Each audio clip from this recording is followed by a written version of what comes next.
오늘 말씀도 조금 소화하기 어려운 그런 구절들이 보이기 때문에 우리 지금 생각으로는 조금 답답할 경우도 있습니다만은 그래도 성경이 가르친 대로 말씀을 전하려고 합니다. 18절에 사환들아 범사에 두려워함으로 주인에게 순종하되라고 합니다. 당시의 사환은 종이죠, 종. 당시 종이라는 것은 주인의 거의 노예이죠. 자기의 주권이 있습니까? 아니죠. 생사여탈의 모든 부분이 주인에게 달려있고 또 종은 주인의 매매 목록에 포함되는 재산 가치로 인정되는 것입니다. 근데 이런 시대 안에서 이 종된 사람들이 예수님을 영접하게 되었습니다. 그럼 이제 예수님을 영접하게 된 순간부터 이들의 의식은 과거의 그 종에 살던 노예 의식이 아니라는 것입니다. 그래서 상황이 좀 바뀌죠. 그럼 이제 이들은 자유인이 되었습니다. 자유인이 됐는데 여전히 신분은 노예의 신분이고 그 시대적인 제도의 구속을 받아야 한다는 것에 대해서 말씀하는 것이죠. 그리고 이제 두 번째는 주인의 성품과 인격은 천차만별입니다. 착하고 너그러운 주인이 있는가 하면은 또한 악하고 매우 폭력적인 주인도 있을 것입니다. 있는데 성경이 뭐라고 말하냐면은 너희가 좋은 주인을 만나든지 나쁜 주인을 만나든지 간에 뭐라고 이야기합니까? 두려운 마음으로 순종을 하라고 그렇게 요구하는 거예요. 참 너무 우리가 사는 이 시대 안에서는 소화하기 어려운 말씀이에요. 이제 너희가 그리스도인이고 진정한 자유가 무엇인지를 알았다고 하면은 네 한 몸 희생해서 억압받고 있는 노예들을 해방하기 위해서 평등과 자유를 외치고 또 인권운동을 하라고 말하지 않았습니다. 그냥 너희가 받은 그대로 그렇게 주인에게 순종을 하라 이렇게 요구하니까 지금 이 시대 사람들이 이 성경을 읽다가 얼마나 화가 나겠습니까? 도저히 소화할 수 없는 그런 말씀이라는 것입니다. 여러분 그 해방신학이나 민중신학이란 말을 아마 들어보셨을 거예요. 이 신학의 뼈대는 하나님은 인간의 역사 속에서 항상 약자 편에 있다는 것입니다. 가난한 자들의 편에 서 있다는 그런 논리거든요. 또 예수님은 항상 억압받고 있는 또 가난한 민중 편에 서 있다. 이런 신학의 뼈대를 가지고 있습니다.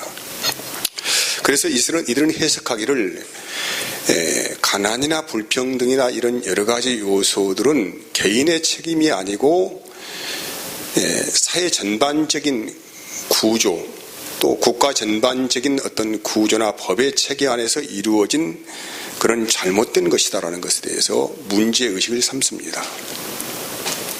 그래서 모든 성경의 해석의 관점을 그렇게 보는 것입니다. 예수의 말씀을 인용하여서 이들은 사회 변혁 운동을 하자고 그렇게 주장을 하고 있습니다. 이제 이런 이론이 나오게 된 배경이 어떻게 될까요? 그러면요, 그냥 나오지는 않았겠죠. 이것은 인간의 정신세계가 인간의 역사 안에서 어떻게 흘러 들어왔는가를 조금 이해를 해야 합니다. 그러기 위해서는 철학이 무엇인지도 알아야 하고, 그래서 간단하게 정리하자면은 철학이란 말은 필로소피아라는 말인데 지혜를 사랑한다 그런 말이거든요. 이게 사랑한다고 하는 것은 지혜를 탐구하고 연구 관찰한다 이런 말이죠. 철학이 시작되기 전에 인간 세상은 말 그대로 신화가 다 모든 나라의 가장 중앙에 있었습니다. 각 나라마다 고유의 신화가 있었어요. 그래서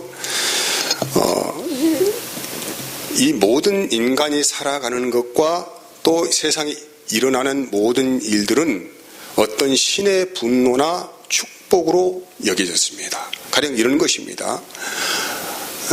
벼락이 치고 천둥이 친다고 하면은 그 고대 사회에서는 모든 것을 관점이 어딥니까? 신이 지금 분노했다는 것입니다. 그래서 신이 분노했기 때문에 그 신을 달래기 위해서는 어떤 죄를 해야 된다. 뭐 이렇게 항상 답을 가지고 있었다는 것이죠. 근데 철학의 아버지라고 불리는 탈레스라는 사람이 등장을 합니다. 등장을 해가지고 이 사람은 좀 다른 생각을 합니다. 어떤 생각이냐면 번개가 치는 것은 일종의 자연현상이지 신의 분노가 아니다 라고 자기 이론을 내세운 거예요. 아무튼 이렇게 자연현상을 통해서 그냥 신의 분노나 그리고 받아들인 것이 아니고 그 근원이 무엇인가를 설명하기 시작했어요. 그래서 이게 BC 635년부터 이제 철학이라는 것이 이렇게 시작되게 되었습니다. 이 탈레스는 이제 어떻게 설명하냐, 만물의 근원은 물이다. 이렇게 시작을 하죠. 그래서 만물은 물에서 시작돼서 물로 끝이 난다. 이런 이론을 이렇게 주장을 했죠. 이제 그 뒤를 이어서 피타고라스라는 사람이 등장을 해서 이제 만물은 수다. 그래서 예컨대 수학의 창시자가 피타고라스 아닙니까? 그래서 모든 만물의 운영 과정을 수로 그렇게 계산하고 그렇게 펼쳐가는 것입니다. 또 이제 한편에서 헤라클레토스라는 사람이 이제 그렇지 않다는 것입니다. 만물은 로고스로 이루어졌다. 그렇게 주장하는 거예요. 세상에 모든 일이 아무런 규칙 없이 멋대로 흘러가는 것이 아니고 어떤 절대적인 우주의 법칙이 있다. 이렇게 들여다보는 것이죠. 또 한편으로는 또 이제 데모크리토스라는 사람 등장해서 이 사람은 원자를 주장합니다. 원자들의 기계적인 운동을 통하여서 충돌을 하고 어떤 변혁대에서 어떤 자연현상이 생긴다. 이런 이론들이 자꾸 발전해서 이제 자연 철학이 점점 이제 인간 중심 안으로 들어오기 시작합니다. 그래서 세상은 신의 뜻의 목적으로 운영되는 것이 아니다. 이렇게 이제 결론이 되는 것입니다. 그래서 이 자연 철학이 인간 중심 안에 점점 들어와서 인간의 삶과 공동체의 문제로 번져가서 이제는 인간은 무엇으로 살아야 하는가라는 질문을 하게 된다 이 말이죠. 그래서 그 후대를 이은 학자들이 많이 나오죠. 소크라테스, 시작해서 플라톤, 아리스토텔레스, 토마스 아퀴나스 이런 쭉 신학자들이 등장해가지고 새로운 시대를 열어간다 이 말이죠. 그래서 BC 2세기부터 이제 성경을 바라보는 관점이 달라졌습니다. 성경을 그냥 성경 그대로 보지 않고 성경을 인간 이성으로 철저히 회부하고 철학적인 사고를 하는 그런 논리가 등장을 했습니다. 그래서 이 바탕을 가지고 등장한 사람들이 이제 여러분 잘 아시는 여러 가지 신학자들이 등장을 하게 됩니다. 어거스틴, 칼빈, 루터 이런 사람들이 등장을 하죠. 그리고 조금 변형돼서 막스라는 사람이 등장을 해서 마르크스주를 만들어갑니다. 이 마르크스주는 이제 아무튼 공산주의 배경을 가지고 있지요. 이 배경 안에서 탄생된 것이 뭐냐면은 이제 민중신학이나 해방신학이에요. 민중신학이나 해방신학을 통하여서 이젠 하나님을 역사 안에 등장시켜서 그 모든 중심을 철학으로 관철시키고 변형시키는 그런 과정을 밟습니다. 여기서는 지금 현대는 이제 그것이 더 발전해서 페미니즘, 또 젠더 이런 일들이 만들어지는 것이죠. 그러니까 아무튼 이런 인간의 정신 세계 안에서 흘러오는 그런 의식이 어떻게 이 현실 시대에 반영되었는가를 철학은 그렇게 그 내용을 역사 안에 담고 있다는 것을 말씀드립니다. 학문은 그냥 학문으로 끝날까요? 그렇지 않다는 것입니다. 이제는 모든 사람의 안에는 자기 철학이 있습니다. 자기 철학이 있다고 하는 것은 이 안에, 인간의 내면 안에 하나님 중심의 사고관이 아니고 자기 철학 중심의 사고관을 가지고 있습니다. 그러니까 인간의 영혼을 지배를 하는 것이 뭐냐면은 철학이에요. 자기 중심의 철학입니다. 제가 신대원을 다닐 때에 그 과목이 이제 상담학, 심리학, 이런 과목들이 있었어요. 그때는 제가 그런 쪽에 그렇게 큰 관심은 없고, 그냥 배우는 과정이기 때문에 그렇게 큰 관심을 두지 않고, 그냥 공부를 막연하게 했는데, 목회를 하다 보니까 참 이렇게 여러 가지 그런 상담학이나 심리학이 많이 필요하더라고요. 그래서 제가 상담학 공부를 좀 더 해보고, 심리학 공부를 해보고, 또 뇌과학 공부를 좀 여러 가지를 채널을 통해서 해보았습니다. 해보았는데, 그 상당 심리학이나 이런 모든 것들은 인간의 그 심리적인 현상의 흐름을 분석하고 원인을 추적하는 과정 안에서 어떤 여러 가지 기법들을 동원하는 것입니다. 그런데 많은 모순이 있다는 것을 제가 발견하게 되었습니다. 왜냐하면 인간의 마음은 단순하지가 않습니다. 어떤 자극에 기계적으로 반응하지 않는다는 얘기죠. 그래서 모든 사람은 개개인의 특성과 차이와 환경의 영향이 다르다는 것입니다. 그래서 이것을 일반화시켜서 어떤 상담 기법에 동원한다고 하는 것은 굉장히 어려운 일이라는 걸 발견했어요.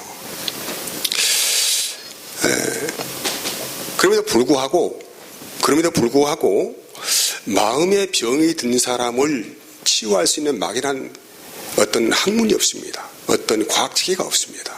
그래서 이제 그냥 일반적으로 상담 심리를 통하여서 사람을 치유한다는 논리는 지금도 보편화되어 있습니다. 문제는 뭐냐면은 일반인, 하나님을 모르는 분들은 별 문제가 없는데 우리 신앙인들은 그런 학문들을 더 깊이 접하고 빠지는 순간부터 성경과 심각한 대립을 그렇게 맞이하게 된다는 것입니다.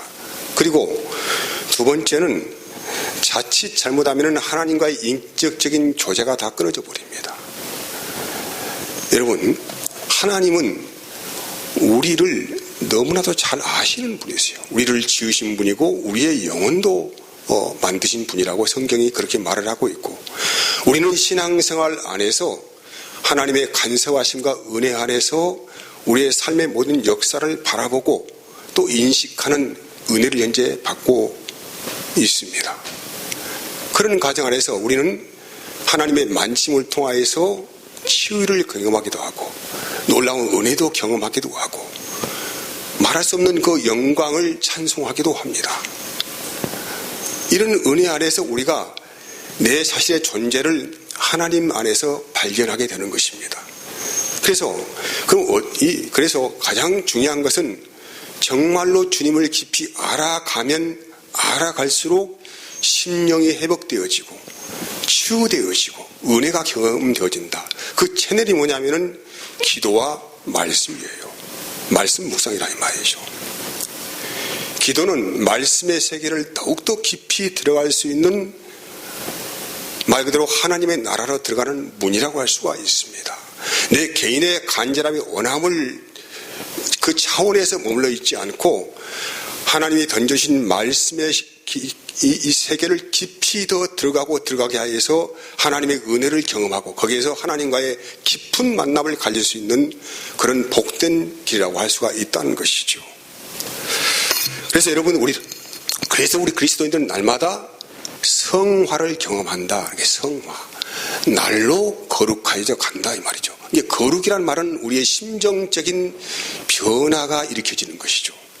하나님의 그 만심의 역사를 내 안에서 경험하게 되는 것입니다. 경험하여져서 우리는 어제와 오늘이 달라지고 내일과 모레가 달라지는 그 은혜가 나를 끌어간다 라는 거예요. 그래서 오직 우리 인간의 존재가 발견되는 것은 어디에서? 그리스도 안에서만 발견되어져 간다라는 결론을 얻을 수가 있다는 것입니다. 여러분, 예수를 믿으면 어떻게 될까요? 세상에서 가난한 자가 부자가 되고 항상 말단 꾸랑지에 있는 사람이 갑자기 계급이 높아지고 머리가 될지언정 꼬리가 되지 않는다 이런 말씀입니까? 전혀 성경은 그런 내용을 말하고 있지 않아요.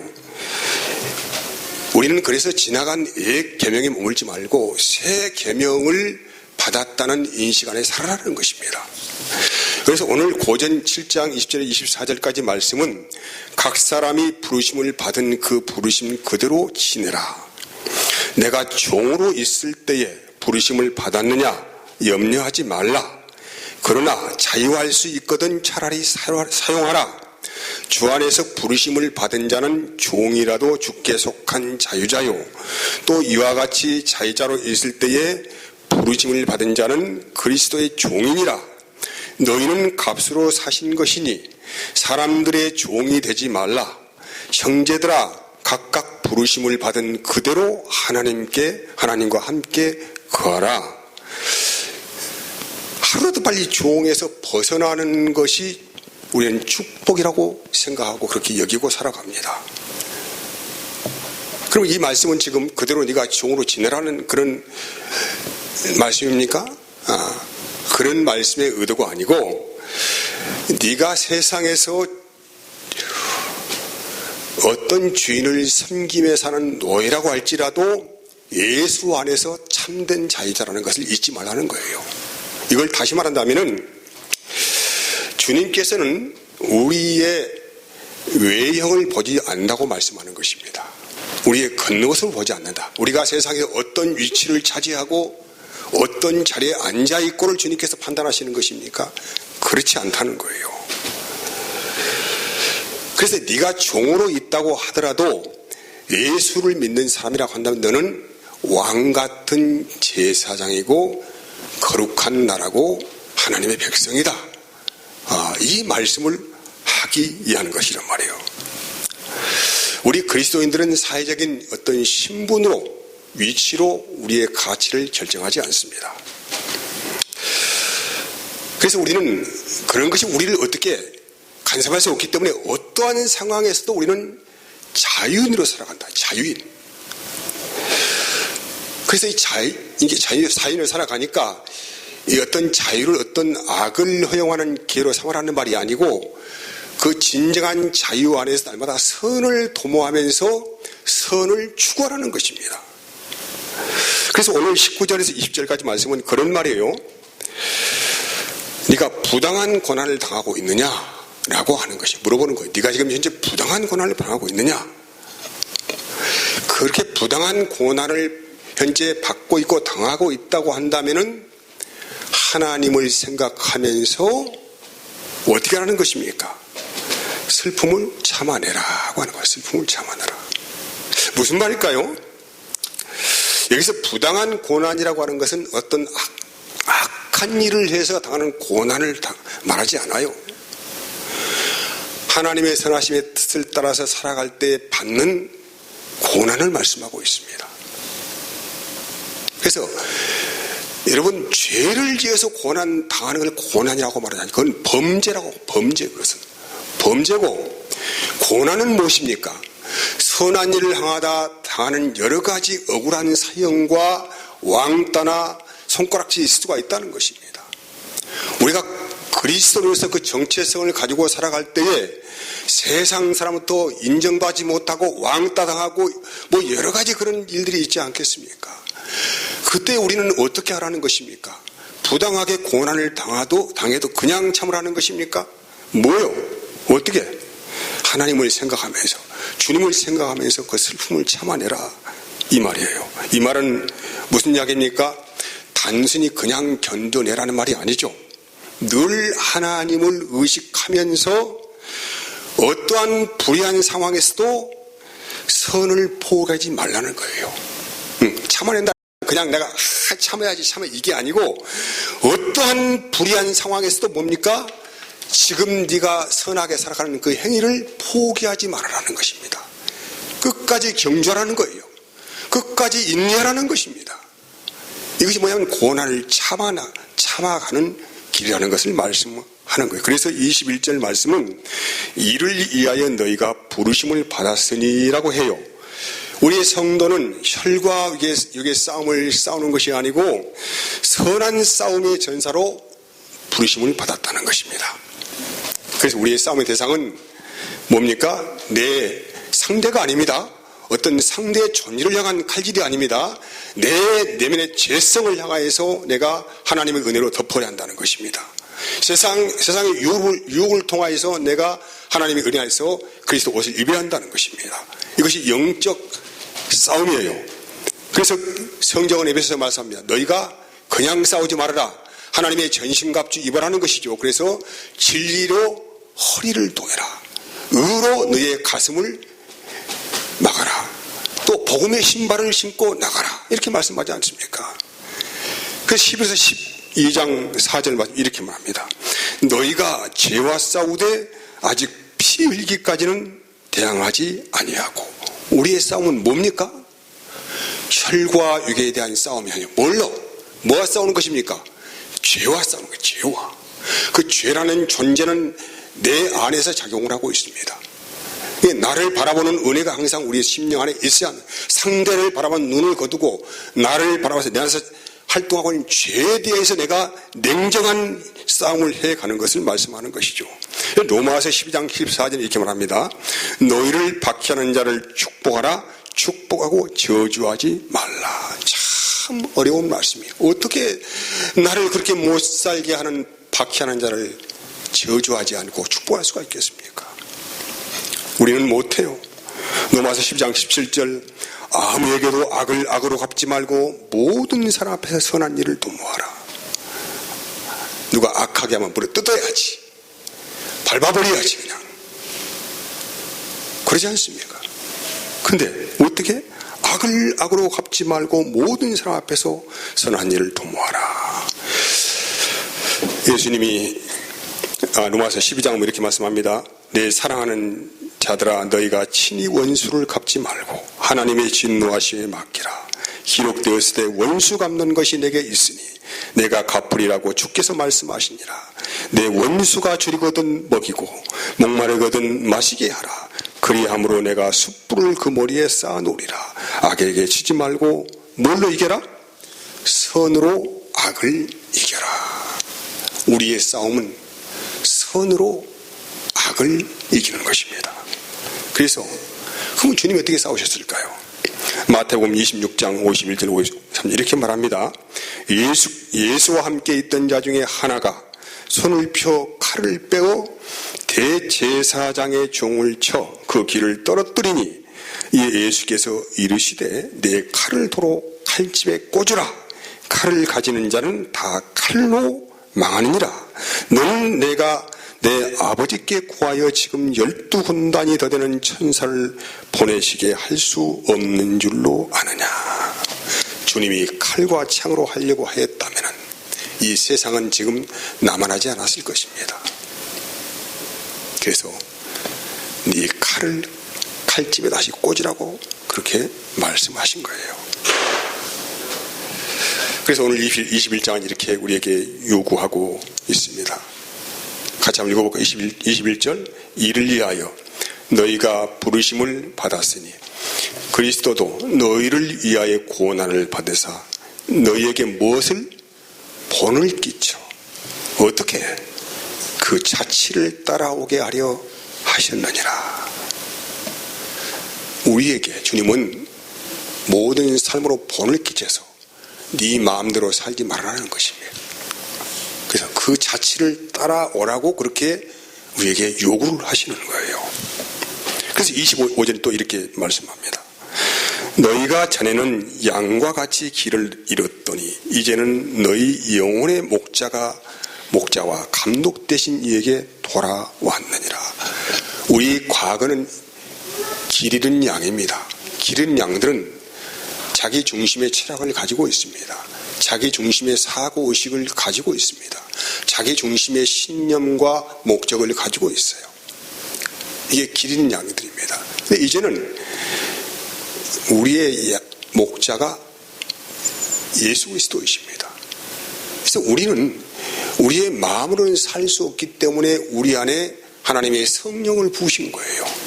그래서 성령께서 우리의 마음을 날마다 경착길 하시고 이렇게 세우시고 새 힘을 불어넣으시고 또 인도를 하시겠다는 것입니다. 이것을 간단한 말로 주의 마음으로 살아라. 주님의 마음이다 이 말이죠. 주의 마음. 그래서 내 힘으로는 원수를 용서할 수가 없어요. 내 힘으로는 박해하는 자를 축복할 수가 없습니다. 그래서 이런 딜레마에 빠졌을 때 너는 반드시 깊이 기도하고 그 말씀의 세계 안에서 그분을 만나라는 것입니다. 그분을 만나서 네 영혼의 치유를 받고 그 치유에 넘치는 능력을 너 혼자 간직하지 말고 내 이웃에 흘려보내서 그도 이렇게 세우라고 그렇게 요구를 하신다는 말이에요. 그래서 우리는 반드시 우리에게 주신 은혜의 도구를 잊지 않기를 바랍니다. 우리는 말씀의 세계 안에 들어가서 주님 만날 수 있어요. 그 통로가 기도입니다. 기도의 역사 안에서 하나님의 은혜를 붙들고 우리의 상한 마음이 치유될 수가 있고 또 우리의 모든 환경과 여건을 뛰어넘을 수 있는 세상을 이기는 그런 거룩한 전사의 삶을 살아갈 수가 있다고 그렇게 주님께서 말씀을 하시는 것입니다. 기도하겠습니다. 하나님 감사합니다. 은혜의 은혜가